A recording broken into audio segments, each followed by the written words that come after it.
They were not just coming in many numbers, but they were also dynamiting, using big nets and all these other fishing practices to try and get as much as they can, as fast as they can. And so our community is concerned that now they're intruding into our food resource, what we really need to sustain our community and our children that are coming. When we try to tell them not to come, that they're not allowed to fish, our community were scared. They were worried. They feared them because of their number.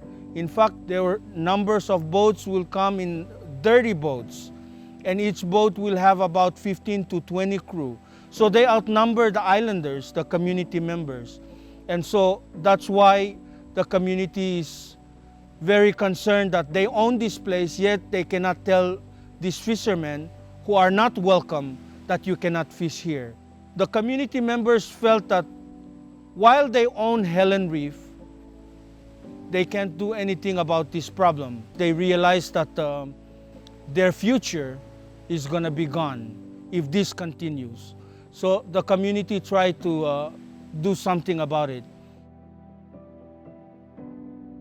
When we first started to address the problem of illegal fishing in our waters, we realized that the community members have no knowledge of what to do. Some people didn't think that it's possible to have Helen Reef as a conservation area because they think that it's too far away, too expensive.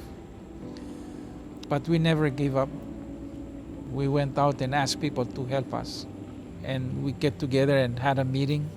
We planned it out, and then the ball started to roll. We talked with the community about what their highest priority was, and they said they wanted no illegal fishing to happen in that reef.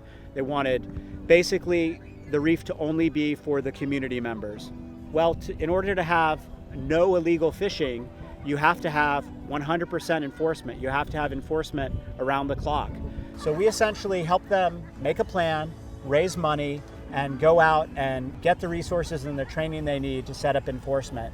And that started in about 2000. Our first grant was, I think, $2,000 from the University of Hawaii.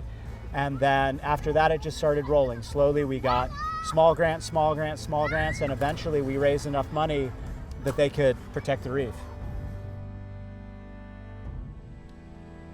And so the community met and we developed a plan that became the basic foundation of the work that we have done over the last 15 years.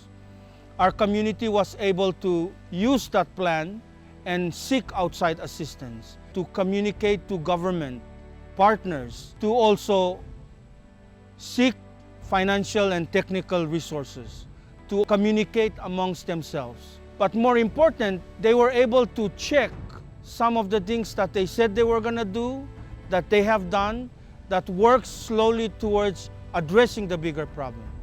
There's always 4 officers down there at all times. They have safety equipment. They have training by the National Police Academy of Palau. They have firearms training. They have radar. They have radios that allow them to constantly be in contact with the home base in Koror.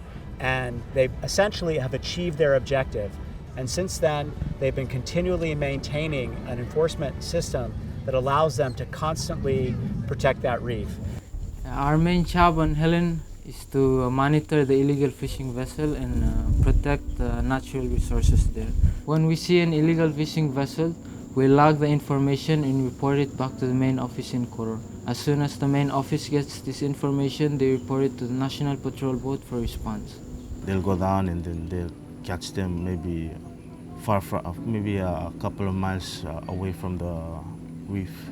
They board the vessel and confiscate everything, the fishing gears, and take evidence, arrest, and bring them back to Koror. So one of the things that our community did was that we developed a long-term management plan. This plan is dedicated at looking at ways we can utilize the resources of Helen Reef, at the same time keep the poachers out.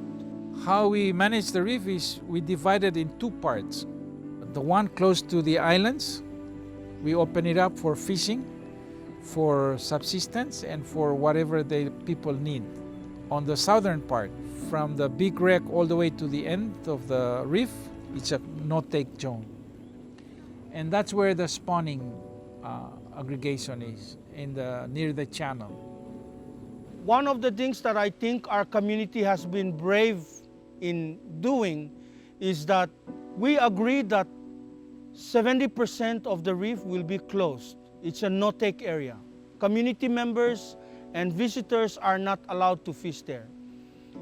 The reason being was that when we first started the program, the conservation work at Helen Reef, we found that it was heavily overfished, and we want to see it replenish itself.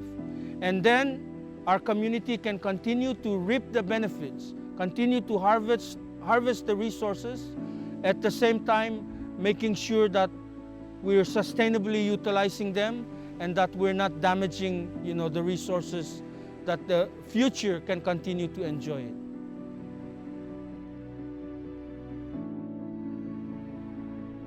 Overfishing and poaching on our islands is no longer a problem today. It's an issue of the past. A few years ago, we solved these poaching problems with the help of marine law. And over a period of time from 1999 till this year or last year, things really changed. The resources are coming back. At one time last year, I went out on snorkeling on the reef and I saw clams almost everywhere.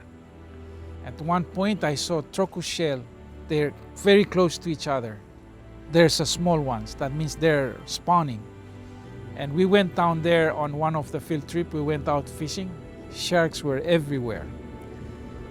That's a good sign because the project is working, everything is coming back.